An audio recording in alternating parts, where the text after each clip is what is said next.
आज 19 दिसंबर है।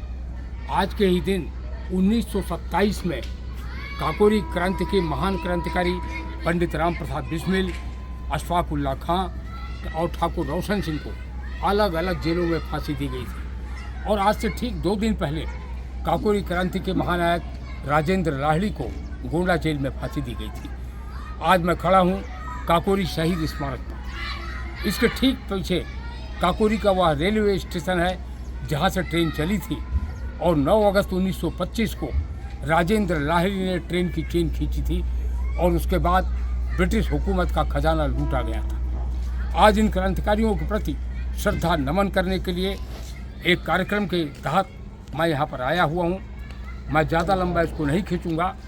पंडित राम प्रसाद बिस्मिल, ठाकुर रोशन सिंह, राजेंद्र लाहिड़ी और अशफाक उल्लाह खां ने मरने के पहले जो विचार व्यक्त किए, सबसे पहले पंडित राम प्रसाद बिस्मिल, जब पंडित राम प्रसाद बिस्मिल को फांसी के लिए कहा गया कि फांसी के लिए चलने को तैयार हों, तो वह तुरंत तैयार हो गए। और पंडित राम प्रसाद बिस्मिल ने बहुत बड़े शायर थे जो अंतिम शायरी लिखी, मालिक तेरी रजा रहे, मालिक तेरी रजा रहे और तू ही तू रहे, मालिक तेरी रजा रहे और तू ही तू रहे, जब तक कि रगों में जान लहू में बदन में लहू रहे, तेरी ही फिक्र या कि तेरी जुस्तजू रहे। और जब उनसे पूछा गया फांसी के फंदे पर कि आपकी अंतिम इच्छा क्या है, तो पंडित राम प्रसाद बिस्मिल ने गरजते हुए कहा, बरतानिया हुकूमत का, ब्रिटिश हुकूमत का नाश हो, यही मेरी अंतिम इच्छा है। अशफाक उल्लाह खां को फैजाबाद जेल में आज के ही दिन फांसी हुई थी। जब उनसे अंतिम इच्छा पूछी गई तो अशफाक उल्लाह खां ने जानते यह क्या कहा? अशफाक उल्लाह खां ने कहा कि यह मिट्टी रख दे कोई जरा सी।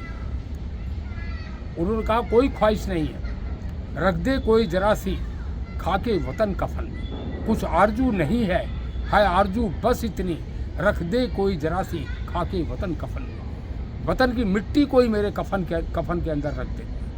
राजेंद्र लाहिड़ी को जब फांसी हुई तो राजेंद्र लाहिड़ी उस समय कसरत कर रहे थे। अंग्रेज जेलर ने उनसे पूछा राजेंद्र लाहिड़ी से कि आप कसरत कर रहे हैं, आपको फांसी होने वाली थोड़ी देर बाद। राजेंद्र लाहिड़ी ने कहा, मैं मरने नहीं जा रहा हूँ, मैं पुनर्जन्म लेने जा रहा हूँ। ठाकुर रोशन सिंह ने कहा कि जो लोग ऐसी गति को प्राप्त होते हैं वह जंगल में सन्यासी की तरह जाने जाते हैं। आज इन महान शहीदों को, जिनकी बदौलत हम आज़ादी की सांस ले रहे हैं, उनको श्रद्धा नमन अर्पित करते हुए मैं एक बार उन्हीं का दिया हुआ नारा लगाऊंगा, इंकलाब जिंदाबाद, जिंदाबाद, जिंदाबाद।